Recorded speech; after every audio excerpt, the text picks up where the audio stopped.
top with 3 straight wins to go along with 9 touchdowns and only 2 interceptions. Dak's camp reportedly asked for more money. According to the report, the Jones family was, quote, not only upset at Dak's representation, I think they were also a bit upset at Dak as well. So, Shannon, are you surprised by this? No, I'm not surprised, Jenny. And let me tell you what I'm not surprised at. I'm going to have a different answer than what you think I might have given.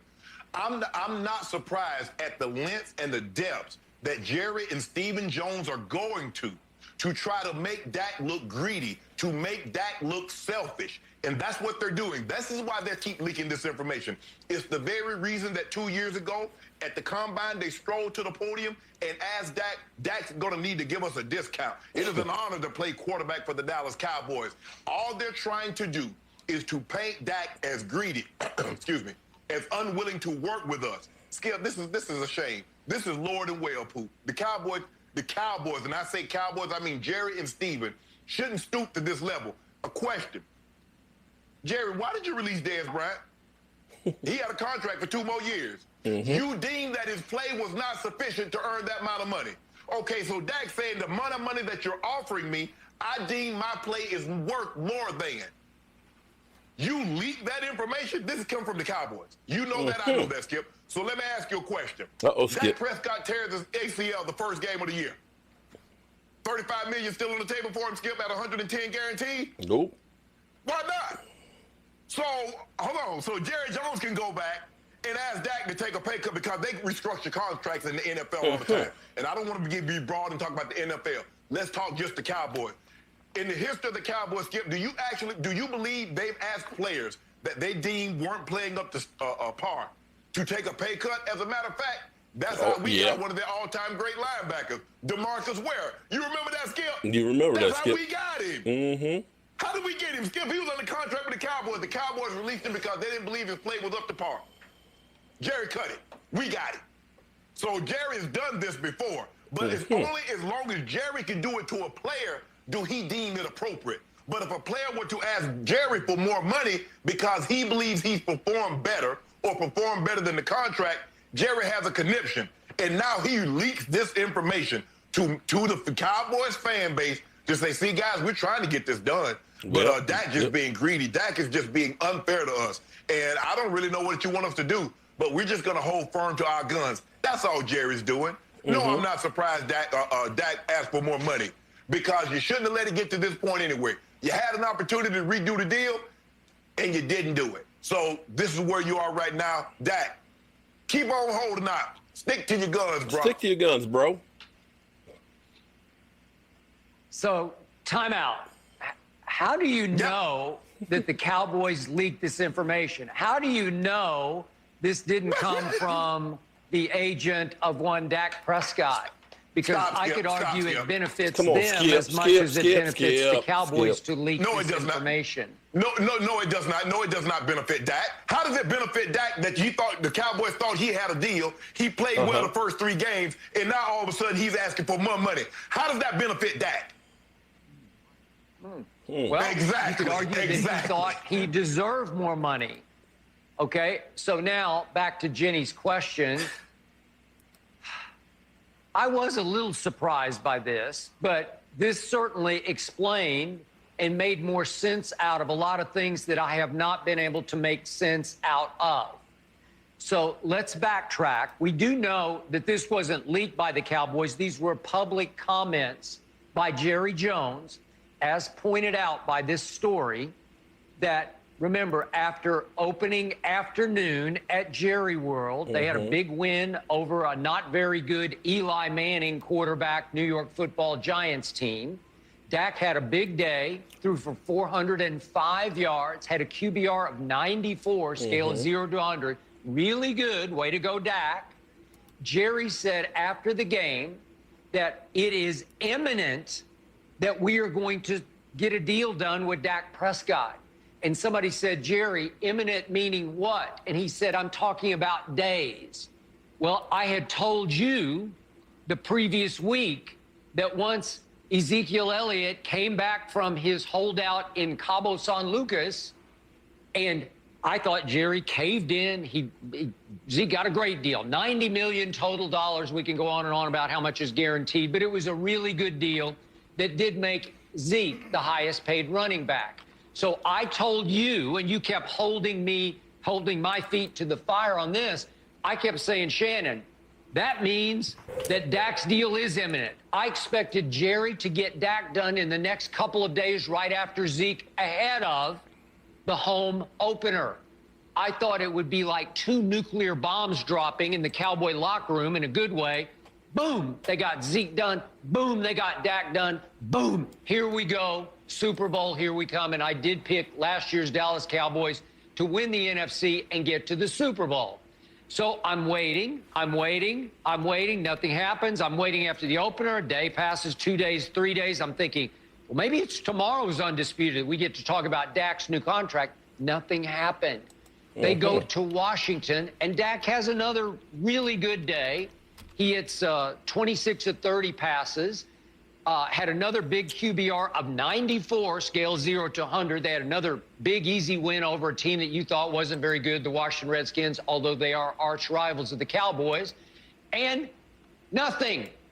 We don't get anything from Jerry Jones. There's no announcement. There's no deal for Dak. Here comes Miami to Jerry World, the lowly Dolphins. They're getting the doors blown off them by everybody. And the Cowboys blew their doors off 31-6. And Dak had another very good day. QBR of 82, not hugely great, but very good.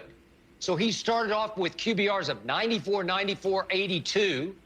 And Shannon Sharp, the Hall of Famer, is telling me each Monday on Undisputed, these teams are garbage. These games shouldn't even count. These are empty calories. You know what? These yards shouldn't even.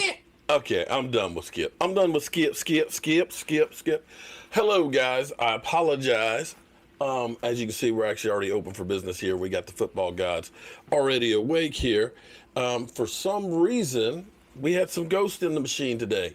For some reason, my studio software would not allow me to attach to YouTube. I don't know what happened. I know Vimeo had been doing some different work and stuff, so I'm gonna have to figure that out. And of course, so I'm actually using just one camera, and I can't use my studio software like I usually do. So forgive me, I'm a little bit off of my normal game. So we're gonna be kind of getting going here a little bit. So this is the night for the Eagles fans to troll me because I can't do my Carson Wentz videos and stuff on. I can't get even with them, sadly, but true. So how's everybody doing tonight? I am trying to get through and get this thing going and everything else. We actually have Glover Quinn, who's going to be joining us when he is done with his live stream. Glover Quinn, if you guys don't know, former All Pro safety. With the Texans for 4 years and then with the Lions for 5 years. Now, I know a lot of you guys are saying, why are we talking to a Lion? Because he's got a lot of knowledge as far as football. We're talking about a guy that had 737 tackles, 24 interceptions, including seven in one season, All-Pro, number 88 in the NFL Top 100 in 2015. So Glover will definitely be coming in here in a few. So we're definitely going to talk to him and find out, get a little bit, because he's got himself a YouTube channel, and he's also doing some stuff with United Way, which is really, really cool. So as we get through here, we got a lot of stuff that's going on with our Dallas Cowboys. This is actually Glover Quinn's feed over here right now that we have going on. And so we'll know when he's off, and when he gets off on there, he's going to go ahead and Skype in to me. We got a lot of stuff going on with our Dallas Cowboys right now. So we've got, of course, Aldon Smith being reinstated he's not on here yet. He's not on here. He's not here yet. This is just his live stream on his channel. He's known as the DB Room. So the DB Room, you definitely want to check out his channel and subscribe to it because he's actually putting in a whole lot of work. Right now, he actually has Kareem Jackson of the Denver Broncos on there. Last week, he had Devarius Slay on there. So for all you Eagle fans and stuff that want to get a little information, little side stuff, definitely check him out and things. But I'm keeping this on so that way I know when he's done and gets ready to get over. Newbie, love my show. Well, I apologize because this isn't how I'm normally set up here. So I'm kind of a little bit messed up at the moment because I don't have all my regular bells and whistles going. So I'm feeling kind of naked here right now. But anyway, we'll get it together. This is one of the things you got to do. You got to be able to roll with the punches and get everything together. So Aldon Smith has been reinstated this past week, and we've got a lot of naysayers. It doesn't seem to matter what the Dallas Cowboys are. How you doing? Keep your ass at home. Beto, Ellen, Jamel, JR, James Nooks, Q, what's up? Mike J in the house. Steve Gold, how are you doing? Dallas better ink Dak before the Chiefs ink. JR, you're speaking my language, buddy. I've been talking about signing Dak before they ended up getting Russell Wilson's deal done last year. But yet the Dallas Cowboys, of course, they're not in a rush to do anything. They're going to do everything in their time frame. You know what I'm saying? They are the Dallas Cowboys. They're not going to be pushed around. They're not going to rush. And they're just going to do whatever they're going to do, no matter how much it costs. I mean, I guess when you got as much money as Jerry Jones, why be in a rush? So anyway, as we go through this offseason, we now have Aldon Smith, who has now been reinstated. The naysayers out there, and like I said, we have some people that no matter what we do, no matter what the Dallas Cowboys do, it's still going to be the Cowboys are trash. They're garbage. It's not going to work. They're worthless. Last year when we signed Robert Quinn, people were saying that guy's old. He's over the hill. It's a waste. Why are we not getting somebody like Giovanni and Clowney? Let's make a trade for him. Well, Robert Quinn actually showed up pretty good compared to to Giovanni and Clowney, who had less sacks than DeMarcus Lawrence. So as we go through and we look at these things and we look at Aldon Smith says, hey, I'm a changed man. I've grown up. Aldon Smith is going to be a problem for a lot of teams. That's what I'm hoping Cowboys fans see. And this is one of those kind of moves that you look back at and you say, maybe this was a great move for two different reasons. One, it's not costing a fortune. When you think of D-Law costing you $20 million, 21. And you think about Aldon Smith taking a flyer on him, worst case scenario, you pay him $4 million. That's if he gets 13 sacks. With the incentives, 13 sacks. I'm hoping he gets his money. And if he ends up playing that well, people are going to say, well, you should have signed him to a big contract. Well, if he gets 13 sacks and gets paid $20 million to go someplace else, guess what? We're going to get a third-round draft pick. That's making something literally out of nothing. And that's one of those things that you look back as a team, you want to go ahead and have happen. So I'm loving that aspect of this. And the way that he's come back, it seems like he's a little contrite. Seems like he's trying to make amends. Seems like he is a different person.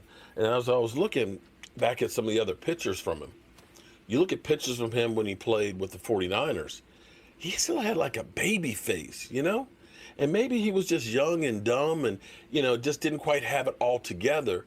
And now with age, he's beginning to get there where he should be. Now, at 30 years of age, I don't know how much he's got.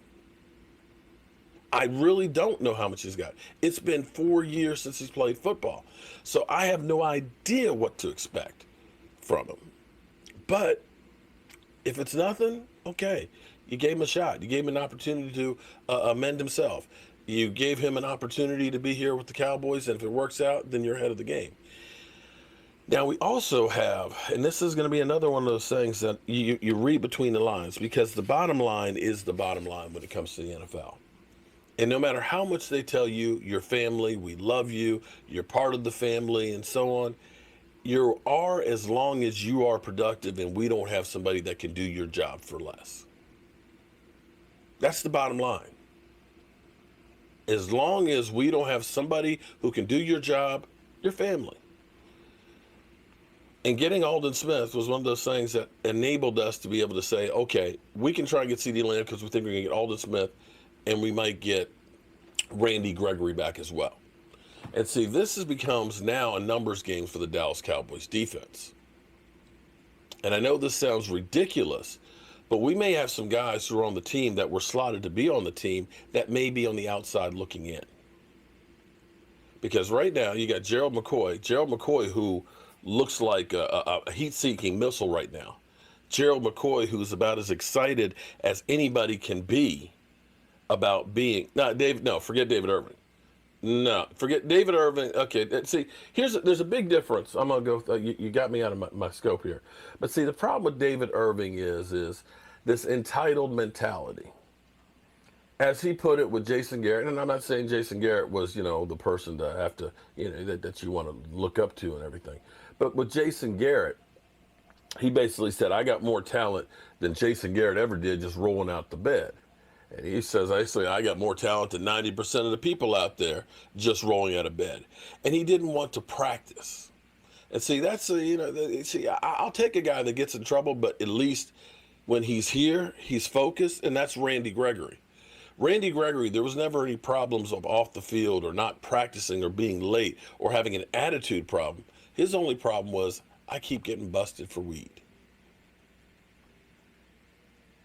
David Irving on the other side, attitude problem. And I don't want guys with attitude problems with my own team. I want guys with a bad attitude towards, say, Carson Wentz. You know what I'm saying? I want guys that are looking to make amends, who are looking to make a name for themselves, looking to play outstanding, and looking to get better and better and better. I can't honestly look at David Irving with his practice habits and look at him and say, yeah, he's trying to become a Hall of Famer. He's trying to get better. He's trying to play lights out. See, I need a gym rat. See, that's what I like about Dak Prescott. Dak Prescott, come coronavirus, come off season, no matter what, that guy is working his ass off. He's constantly trying to work on his craft. He's working with different coaches. He's working with, John Kitna right now. He's been working out with Zeke, with Dez Bryant, with Michael Gallup. Those guys are getting together and doing things and trying to get better and better and better. David Irving, I don't think is that kind of guy. I don't think so. Randy Gregory, I think Randy Gregory can help. So here's the problem for the Dallas Cowboys, which is hard to believe, because when we were going into the beginning of the offseason, we were like, if we sign Dak Prescott, we're not going to have money to sign anybody else. We're screwed. But when you look at all the moves that have been made on the Dallas Cowboys in free agency and the draft and so forth, right now, let's think about this. You sign Gerald McCoy, who can play tackle or defensive end, right? You get Aldon Smith now reinstated. You possibly have Randy Gregory, okay? You also have Tyrone Crawford coming back from hip surgery. Tyrone Crawford is a big chunk of change. Tyrone Crawford is $9.5 million. He can play tackle. He can play defensive end. He usually does the dirty work for the Cowboys. Okay. In the middle and tackles, you got Tristan Hill, who hopefully will make a name for himself and will fix his bad attitude and work habits. You got Dontari Poe. You got the Canadian bulldozer that you drafted. You got Antoine Woods. Whoa. We're already at 9 guys. We haven't started talking about D-Law. Add to that, now I can't think of his name. But we have 12 guys that are there on the defensive line. So all of a sudden, you can't keep all of them. You're going to probably keep like 9 of them. So you could be looking at Antoine Woods, who has yet to sign his agreement. He might be on the outside looking in. You may end up looking at it as Tyrone Crawford needs to take a pay cut, or he may be on the outside looking in.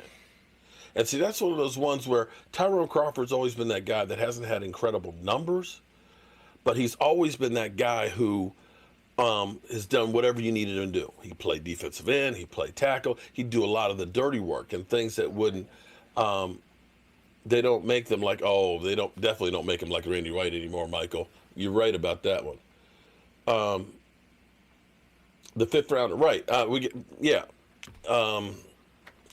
We also have the undrafted guy from JMU too.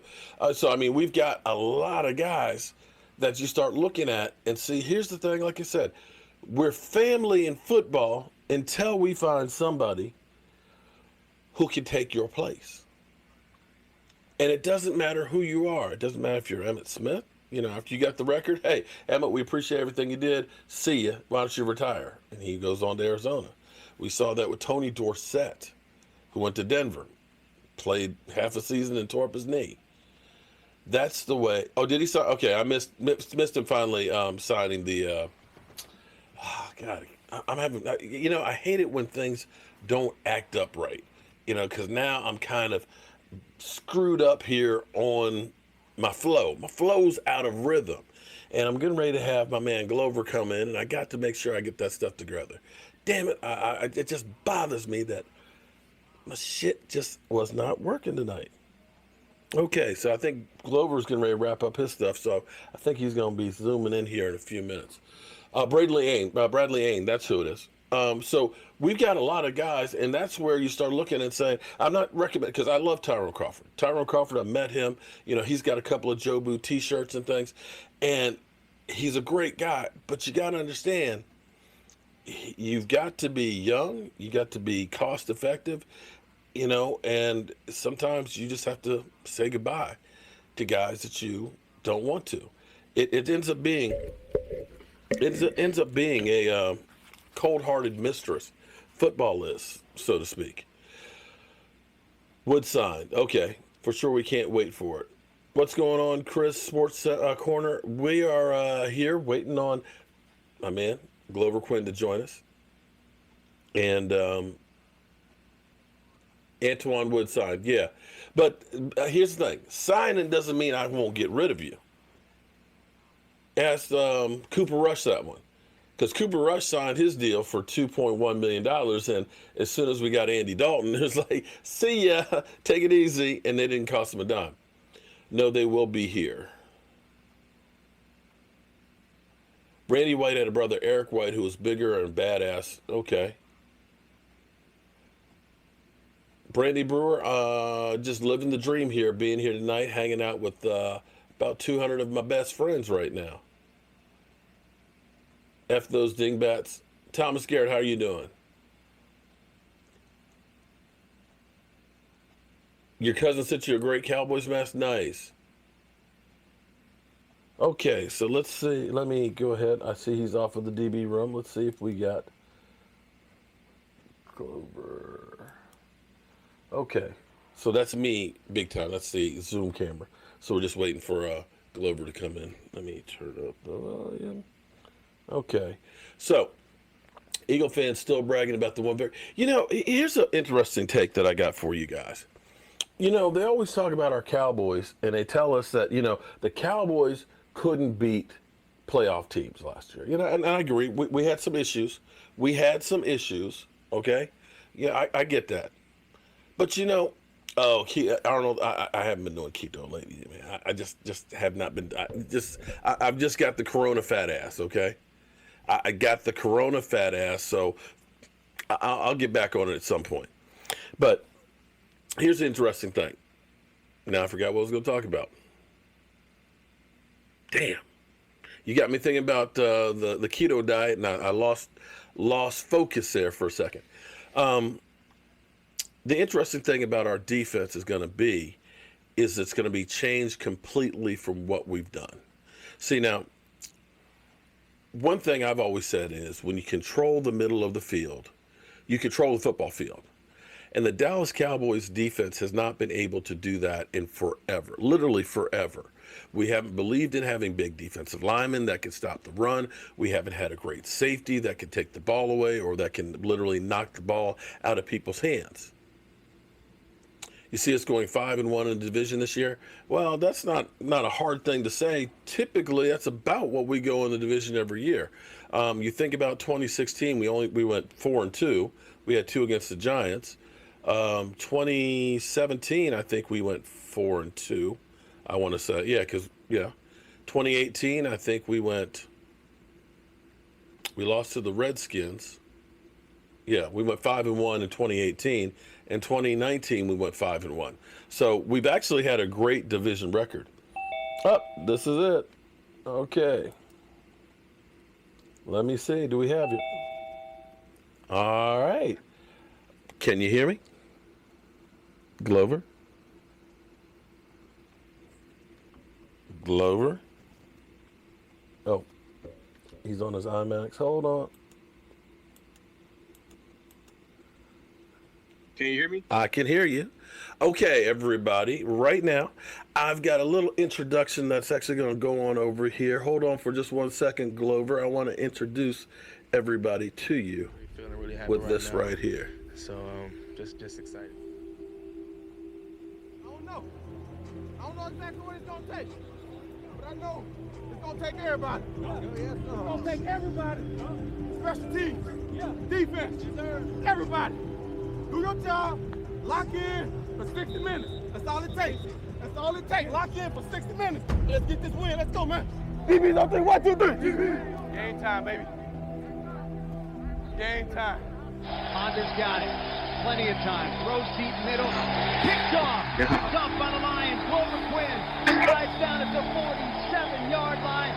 And this game is over. The Lions are going to win it. And you can say the Lions free agent acquisitions, the big ones this offseason. Glover Quinn come up big in this game. Wants to throw. Looking left. Now back to the right.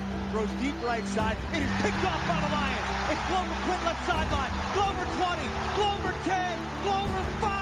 Clausen back, stepping into a throw, left sideline. Did he make the pick? Yes, he did. Intercepted by the Lions. Throws, wants Marshall. It is up in the air and picked off by the Lions. Picked up off the deflection by Glover Quinn out at the 42-yard line. He leans in, he's got the football. Play action fake, throws over the middle, knocked up in the air, and it's going to be intercepted by the Lions inside the 10. Picked off the deflection by Glover Quinn. How big is that? On the delay, fakes the give to Lacey, wants to throw, being chased, and it's picked off by the Lions. Coming back the other way, right sideline, Glover Quinn. Give it to Cobb, and he's going to get blown up and drop for a loss. Glover Quinn, and it didn't fool 2-7, who dropped him for a 3-yard. Throws over the middle, caught by Thielen. Lost the football. The Lions have got it. The Lions have picked up the fumble. They've got it at midfield. This game is over. Glover Quinn knocked the ball out of there. And that ball punched out of there from behind by who else? The Pro Bowl safety, Glover Quinn. Well, Glover, how are you doing tonight? Everybody, I have all pro safety, 737 tackles, 24 interceptions, 4 years with the Texans and 5 years with the Detroit Lions. Welcome to the show tonight, Glover. How you doing, man? Man, I'm doing good, man. How are you? I am fantastic. It's great to actually have you here on the show. We met, I guess, 2012, was it? I think that's when it was, 2012. With United Way and stuff, and I'm so happy that you are still doing all kinds of wonderful things with United Way. Right now, if you'd like to tell everybody about what you're doing with United Way. Yeah, so obviously we know that it's a tough time in America right now with the COVID-19. It's impacting so many communities across America. And so the United Way came up with this great thing. And, you know, they teamed up with NFL players, former NFL players like myself, to try to bring some relief and raise some money for those communities. And so we're doing this fundraiser where you can win all types of cool prizes. I know for me, I'm doing Q&A sessions, workout sessions, skills and drills, talking football. If you got somebody that want to learn more, get better, see what they can do. Story time, if you got kids and you want them to read a story at nighttime or whatever, do some story time. We can do, I think I'm doing some video stuff because I got into videography. If you want to talk videography, tutorials, see some of the stuff that I use, some of the stuff that I have, whatever. If you just want to spend 30 minutes and hang out with me, go to UnitedWay.com /virtual hangout. UnitedWay virtual hangout.com. Click on the link, click on the picture, my picture hopefully, and donate at least $10, and you get an opportunity to win. It's a great thing that United Way is doing, and I'm just glad that I could be a part of it. Yeah, and also too, here's what I need you to do. Yeah, little touchdown. I appreciate the super chat there, buddy. Yes, I am a diehard Dallas Cowboy fan. Now, one of the things that always happens is people say you're not a real Cowboys fan because they'll see paraphernalia that's from other teams that's in my man cave. But I have been actually blessed to work with great guys like Glover Quinn. Like I said, we met in 2012 when there was a youth symposium where 21 NFL players came through with United Way, bringing kids from their communities and things. And you guys even spoke on Capitol Hill, which was incredible. And I've, of course, been following your career and things. And I love what you're doing on your channel. Just started a YouTube channel that you got to check out. Yes. The DB Room.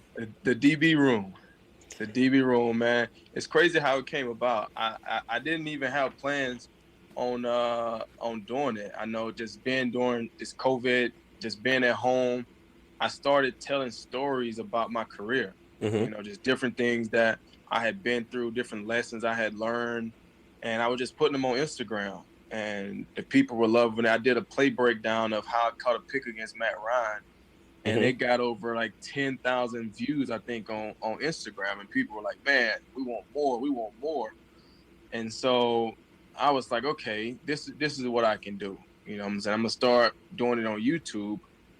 But in order for me to break down plays so you guys can understand it, especially the average fan, I got to teach you guys at least the language, right? Right. So that prompted me to say the DB room was always the coolest room on every team, and I wanted to bring that feeling to YouTube and teach the game and have my friends, other players across the league, to come into the room and talk, and that's kind of how it started. So now, you know, on my channel, the DB Room on YouTube, I put out tutorials and videos, try to do them weekly, talking different terminology, talking different coverages, what words mean, what different things mean that you hear people say. You know, Tony Romo obviously signed a deal. He's making $17 million a year, and he talks great on TV, but I'd be sitting there like, man, I wonder if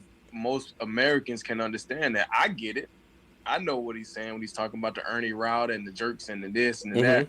But do most people understand that?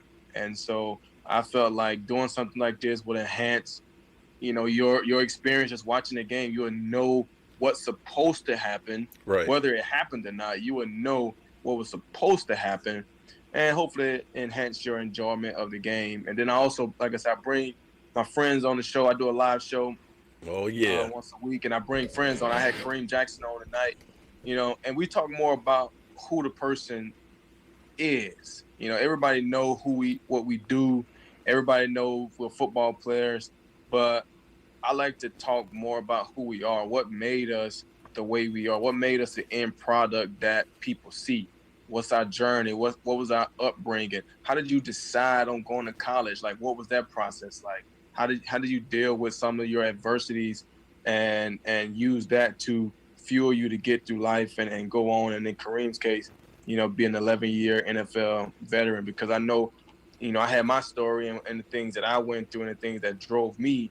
And so I'm like, everybody has a story. You know, we always see the end result, but everybody has a story of how they became who they are. And so that's kind of what I do on my channel, man. If you guys are interested in that type of stuff, you know, I don't discriminate. I played for the Texans, I played for the Lions, but I feel like, hey, man, everybody needs to know a little bit more about the game. And so I try to bring people from everybody. You know, hey, Dallas Cowboys got players that we need to hear their stories too, right? So, yeah, we definitely need to hear some of those. But I got a question for you. Eli Manning, Peyton Manning, Big Ben, Aaron Rodgers, Phillip Rivers, Drew Brees, Matt Ryan. Everybody. All the big dogs. Yeah. So what do they all have in common? They on my wall. There you go. They on my wall. See, that's what I love about the DB room, because I love your intro. Because see, I should have done something like this, because I love your room rules that you got in there. You got the straight shooting, because you ain't gonna BS nobody, right? Right. That's how it is, man. I wanted to, like I said, I wanted to do something different, man. And I was like, you know what? This is what I want to do in my DB room. We're gonna shoot everybody straight. You know what? If you're being rude in the comments, I don't have a place for you. We're here to learn. We're here to encourage people. We're here to be inspired. I don't have room for you to be on my channel and talk about I don't like your videos. Okay, well, get off the channel. Like, you don't I have get to that like a lot. You know what I'm saying? So we don't have room for that. And I wanted, if I'm doing a live show, I wanted to put that out there so that people see, if they see somebody in the comments, hey, we got to be able to check you. We got to be able to shoot you straight. Hey, man, you being disrespectful. We can't have that here in the DB room, right? But then when you play a position like defensive back, you're in a tight group. You can't hate on each other, right? You got you're all in there for each other. You're only as strong as your weakest link. So we can't have any hate in the DB room. You can't be hating on other players that's trying to play. You can't be hating on other people that may ask a question that you know the answer to. But hey, they're trying to learn. They don't know. So we're encouraging everybody. No hating. We're not hating on players that play the game. The game is hard, So we don't have a right to hate on players who are playing this game, people who are trying to play. We always congratulate. That is the biggest thing, right? We get so much of whatever. Congratulate people if they're trying to learn, if they're picking up on things, if they're playing the game. Congratulate people. Appreciate people. I told them, I appreciate you guys for tuning in. I hope you guys appreciate me giving my time. And so just a couple of rules that I wanted to put out there just to set the tone and the tempo of how it goes down in the DB room. Okay. For somebody was asking what's the link for his channel. If you go in the description, we actually have the link for United Way if you want to donate and have the opportunity to pick his brains. Like let's say you're a college kid or a high school kid that wants to know more about playing safety, cornerback. You did play left cornerback. You played free safety and strong safety too, right? Right. The thing about it, I know I played every position in the secondary. Left corner, right corner, nickel, strong safety, free safety. I played the dime backer, like anything doing with defense except for the D line. I don't really mess with the D line. But anything dealing with defense, from coverage to run fits to technique, I know all that stuff, man. So come into the room, watch the videos, ask questions. I try to respond to all of the questions. People ask questions, I try to respond to all of them. Okay. So, well, let me ask, for us Cowboy fans, here's what we need to know, because one of your former teammates went to our biggest rival currently, and that's Slay. Do we need to be worried about Slay? Yeah. Y'all need to be worried about Slay. He a monster. He a monster. He, it's going to be tough on CD, and I like CD. CD went to high school right down the street from where I live. CD went to Foster High School. So I like CD, but it's going to be tough on him this year. Darius Slay, and Slay may even be – y'all still got Amari Cooper, right? Yeah, we got Amari, and we got Michael Gallup, too. Y'all got a good receiving core. So whoever they got on the other side of Slay is who y'all going to have to attack, because Slay, don't try him too often. Well, then Slay will probably be on Amari, I would imagine. Well, but then again, who knows what to expect with Mike McCarthy? It's not going to be like the good old Jason Garrett. I want to take you back a little bit, if it's all right, because I'm just wondering, from the different side of the fence, to October 27th, 2013. And it was Cowboys versus Lions. And that was one of those crazy games. I think the Cowboys were up by 10 points with like 6 minutes to go.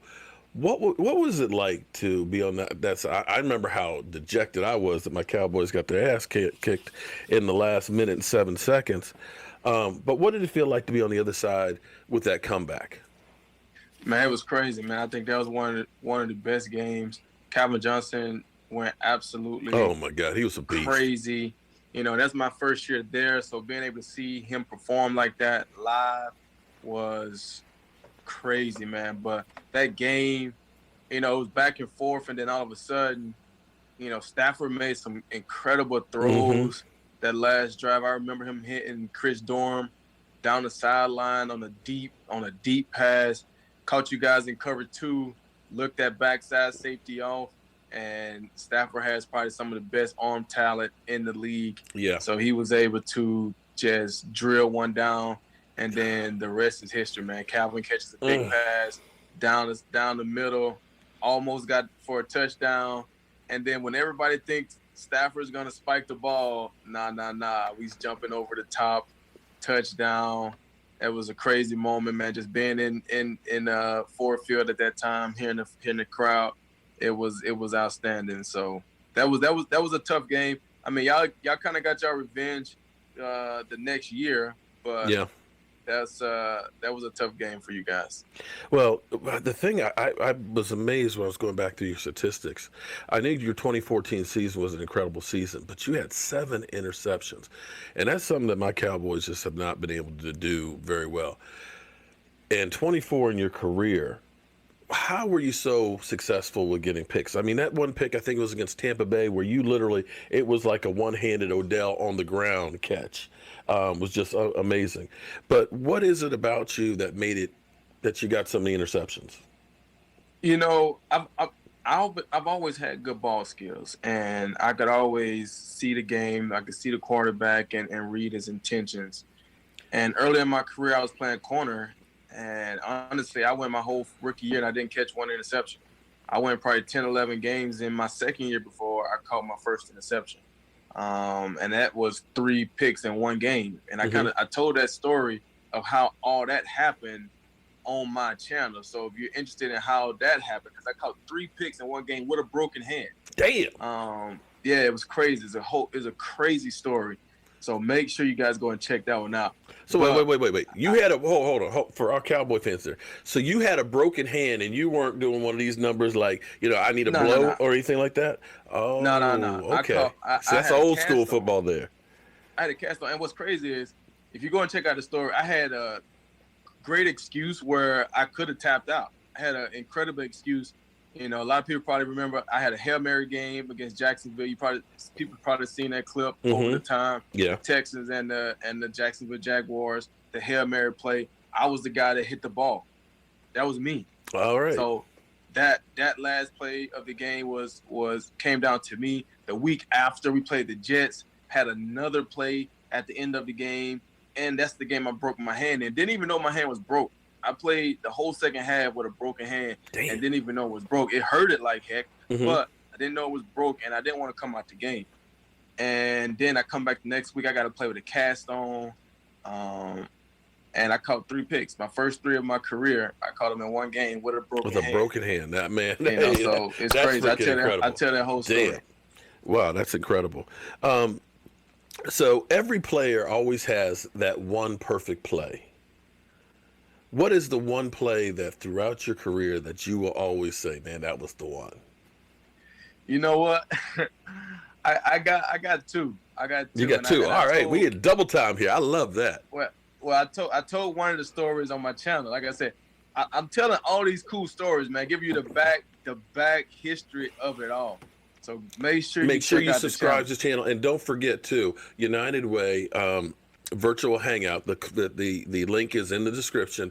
You can have a possibility to have a chance with a one-on-one session here, like I'm doing. I'm lucky. I'm blessed that I'm actually here and doing this because you don't usually get this kind of stuff like this, and I feel lucky that I'm able to do this. But make sure it's $10 for 10 opportunities, okay? And it's helping for COVID, and we all need to help each other. But I'm sorry, I didn't mean to interrupt. Oh no, you good, man, you good. So I had a play against Matt Ryan. I caught an interception, pick 6, and watching film the night before the game, just going over my checklist and different things. It kind of started to click. I started to see like, hold on, this is what they're doing. Hold on, and it started to click, and I found this little clue, man. And I went to Slade, the other corner, and I told him like, bro, this is what it is. Like, man, if they do this right here, this is what they run. I've been watching it over and over tonight. He was like, bro, I got you. If you see it, go make the play. I got your back. And we get in the game, and it happens, man. I saw it. I didn't even notice it initially, but as soon as Matt Ryan did a little gesture that I had figured out, I was like, oh, this is it. This is the play. And it was the play, man. And a lot of times I tell people, there's a lot of times you make a great break as a defensive back or you have a guy cover and a quarterback never throws the ball. And I was fortunate enough for this time to make a great break, to recognize the ball, and the quarterback actually threw it. and I was able to catch an interception and take it back for a pick six right before halftime, Nice. which was something that we needed. And then going back to 2014, kind of in the same situation, we were playing the New Orleans Saints, and it's the end of the game, and we were down by, I think, 10 points, and it was late in the game. And we threw a pass to Golden Tate. He catches it, turns, and he runs 75 yards, I think, for a touchdown. And we still needed the ball back, and he didn't have that much time. And I told my staffer, hey, I'm gonna get you the ball back. This was before their touchdown. I told him, hey, you go and score. I'm gonna get you the ball back. And they went and scored, and we came out. I think it was about 3rd and 10, and just made a little quick in-game switch. And we was able to fool Drew Brees for one play for half a second, and another time where the stars aligned that he actually threw it. And I'm gonna tell that story because people have been dying to hear that story of how that one played out, man. And it's incredible how it played out. And I'm definitely gonna tell it on my channel coming up here at some point. But I gotta finish going through the basics of that play so that when I do tell it, you understand what I mean when I was saying this is what we did, and we did this, and we were in this. And so that story will be coming up pretty soon. But those are 2 plays for me that are popular plays that it was darn near perfect. Well, you went to New Mexico? Yeah. And you were a 4th round draft pick. So did you look at that with like a chip on your shoulder that you were going to make sure that you played better than what your position was? You know what? I didn't really care about where I got drafted or what round. I always told my dad I just wanted an opportunity. You know, coming from where I'm from in Mississippi, you know, we don't get a lot of opportunities. We don't get seen much. And that was the one thing I wanted. I was like, hey, man, I don't care where I got to go. I just want to get an opportunity to play because I knew if I got on a team and had a chance to go out to practice, that I would be able to show that I can play this game. And that's all I wanted. So I didn't really have like or take it as like a chip on my shoulder to show that I could play. Because I just wanted to prove the Texans made a good choice in picking me. That's one thing about me that I've always tried to focus on, not proving people wrong. I never wanted to really use people that doubt me to fuel my fire. I've always wanted to give everything I got to people that believe in me. So I'm more of I want to prove to one person that believes in me right, as opposed to proving the however many people that didn't believe in me wrong.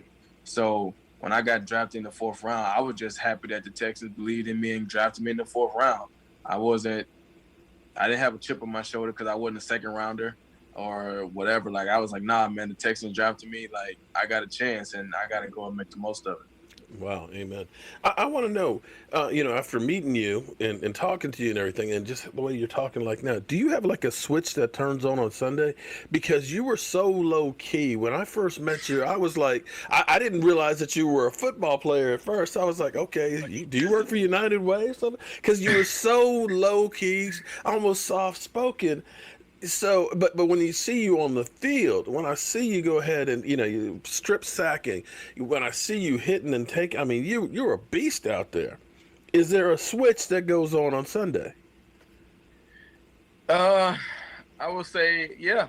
I have to, it's funny that you say that because there's one thing about me that I always wanted people to say, like, hey, man, you're just such a nice, gentle, fun guy off the field, but on the field you're just a totally different person.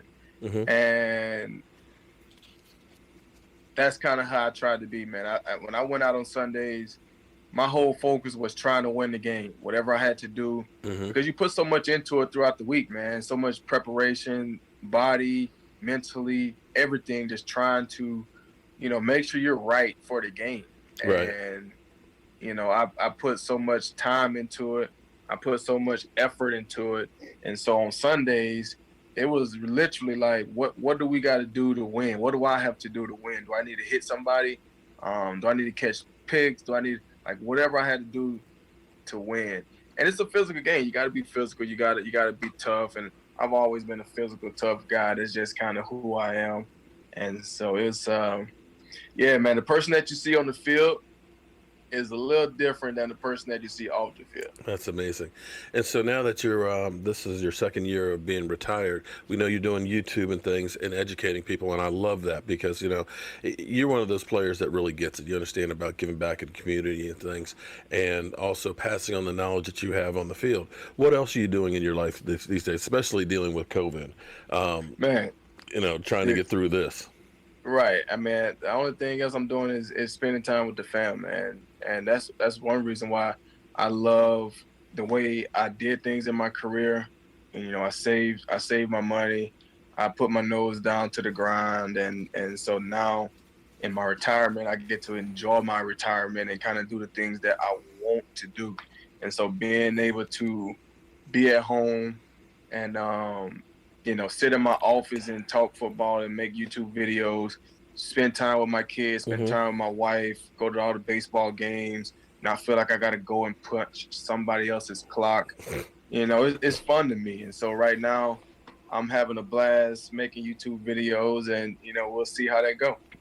Man, retired. You know, it's funny, me sitting here at 54 looking at you, and you talk about being retired. I'm like, my old ass is still busted up. He's talking about I'm retired. It's just like, there's something wrong with that. But I don't want to take all your night because I know you were on with Kareem Jackson and all that, and you got time to spend with your family. But I could talk with you all the time. But one last question I'm going to ask you, and about my Cowboys. They just have a lack of being able to get takeaways. They have been, I think, one of the worst intercepting teams of the last 10 years. I think they've got 98, and I don't think anybody is even below 100. Do you think that is technique? Do you think that's defense? Or do you think that's attitude? I think it's a little bit of attitude. It's a little bit of personnel. And it could be, you know, the way they practice. Are they turning the ball over in practice? A lot of times it's personnel, though. Are the guys they drafted intercepting or playmaking type guys, or are they drafting tacklers? There you go. You know what I'm saying? I know, and like I said, I don't like to hate on people because it's hard to play the game. But I don't know if their safeties are intercepting safeties. They're not playmaking type safeties. You know, even you look at, you know, Byron Jones, who was at the Cowboys, who's now gone. He was not a playmaking safety. You know, he was physical, but he didn't have that nose to just say, I want to go make a play. You know what I'm saying? And you got to have those guys. And sometimes you got to take the good with the bad, because you're going to have people who go and try to make plays, and they're going to miss some and going to give up plays. But as long as you can make more plays than you're giving up, and you're making plays at the right time and making big plays, it's going to always be worth it. All right. Okay, so everybody, make sure you subscribe to the DB Room. Actually, I forgot, it's not in the description. I posted the link up in here.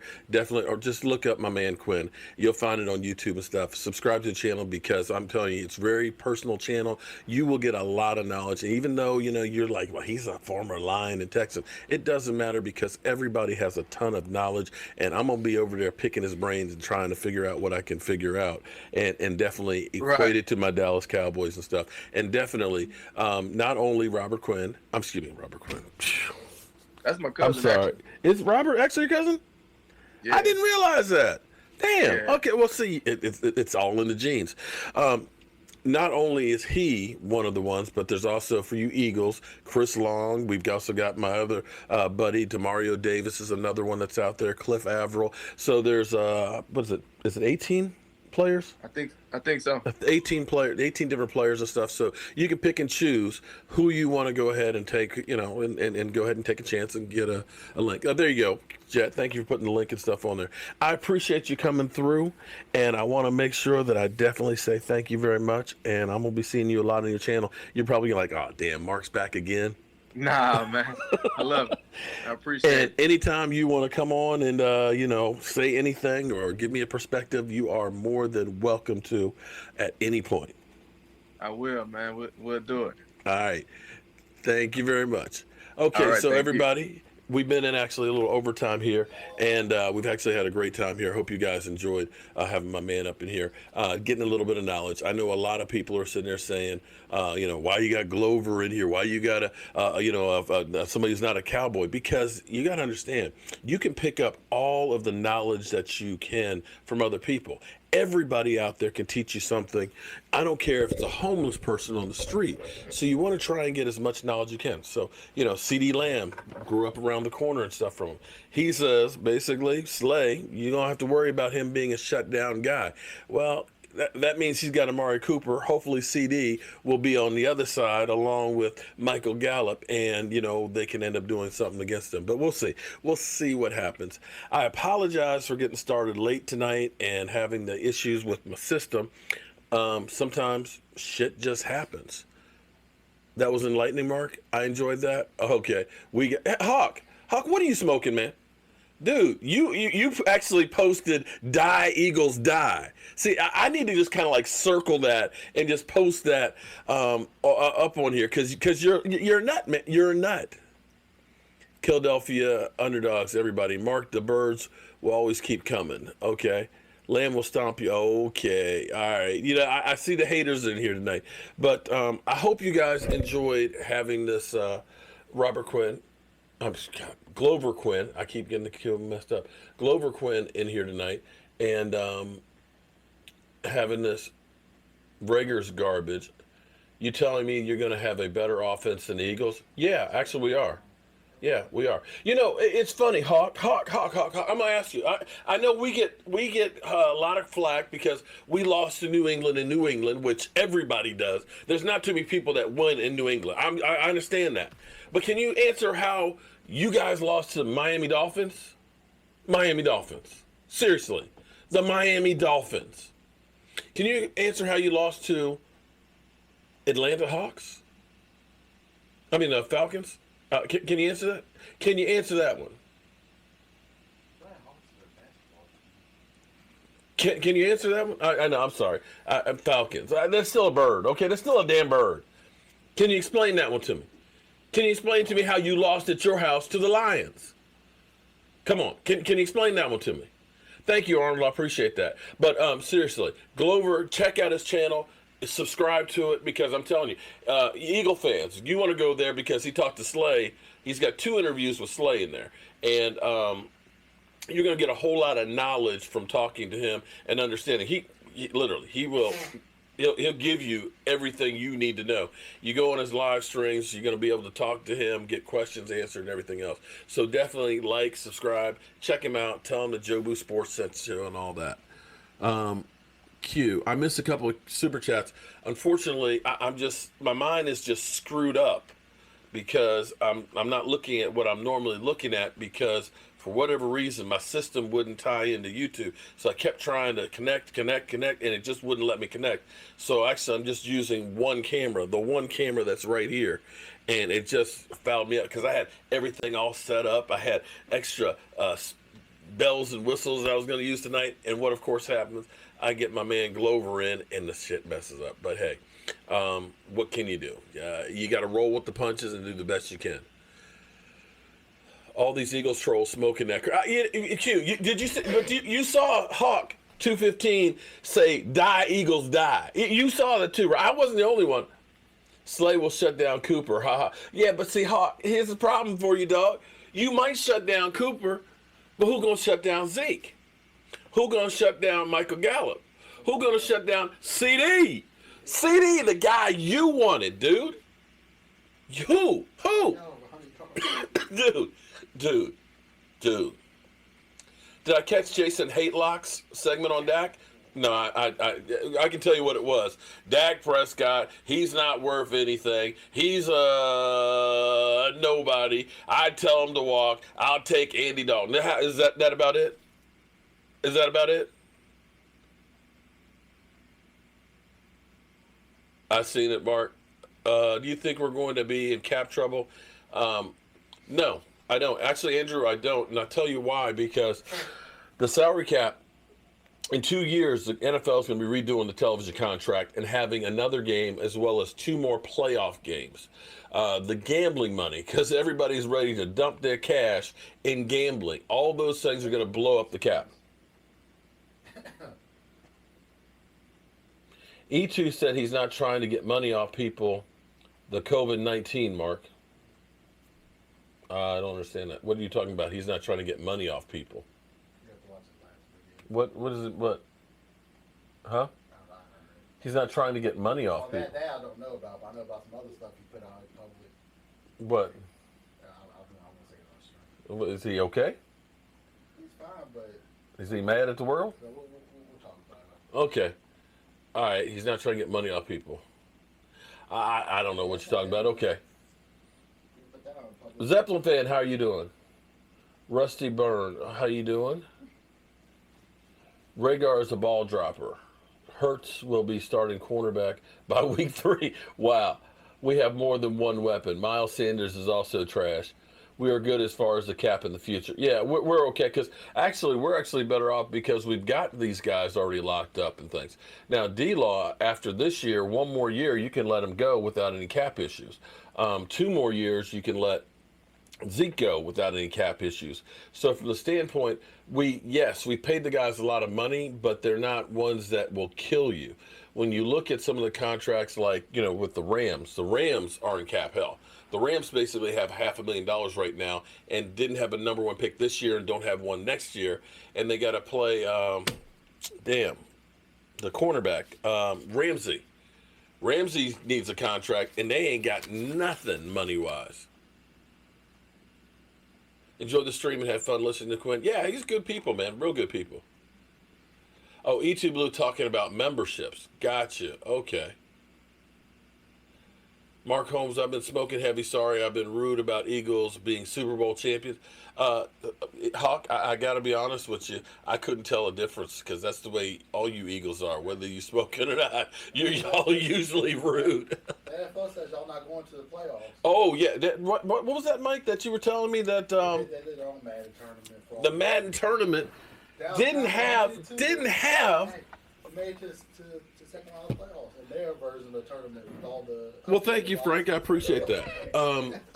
Yeah, so Madden didn't have you guys making it to the playoffs. Are you kidding me? Playoffs? You're talking about playoffs? They're playing Green Bay in the second round, though, of the playoffs. Yeah. So we'll see when they do their string. Yes, Danny, I agree. But Danny, yes, you got those guys, but you still lost at home to the Lions and you lost to the Miami Dolphins. Come on, man. No, I'm just saying. Yeah, a loss is a loss. It doesn't matter. They count the same, whether you lose to the Packers or the Dolphins. But you just have to say you lost to the Dolphins. I'm just saying. Okay? And I do believe my quarterback was injured. I might be wrong on that one. And I think that we were also coach challenged as well. But maybe I'm wrong. I'm wrong. You want to hear my comments on why? Jason, we know what Jason Whitlock is just like all the other haters out there. He's looking for somebody, or he's doing that stuff so people will click. Because the Eagles were inconsistent. Danny, so are my Cowboys. But guess what? That's football. That's why they came up with the turn of any given Sunday. Okay? All right, you guys. We are going to go ahead and get out of here. I'm going to try and figure out what the hell went wrong with my live stream studio. And I've got a busy day tomorrow. I got to get up early and get to the grocery store before everybody else does. But I appreciate everybody being here. I hope you guys enjoyed the live stream. And I definitely have to thank Glover for being here because Glover was fantastic. First taking Carson Wentz as a Tier 1 quarterback and Dak Prescott as a Tier... Whatever. Okay. I still don't see how Carson Wentz... But that's cool. Again, as we learned from... God, why can't I think of his name? Let me run out of the back of the end zone. They do those things to make you click, have conversations. So in the end, does it really matter what they have to say? Does it really matter? It doesn't. Whether they say they believe him and don't believe him, it really doesn't matter. All right, guys. I can't do shots because my studio's not working, but I'll get it figured out before Monday night. All right, I will see you guys soon.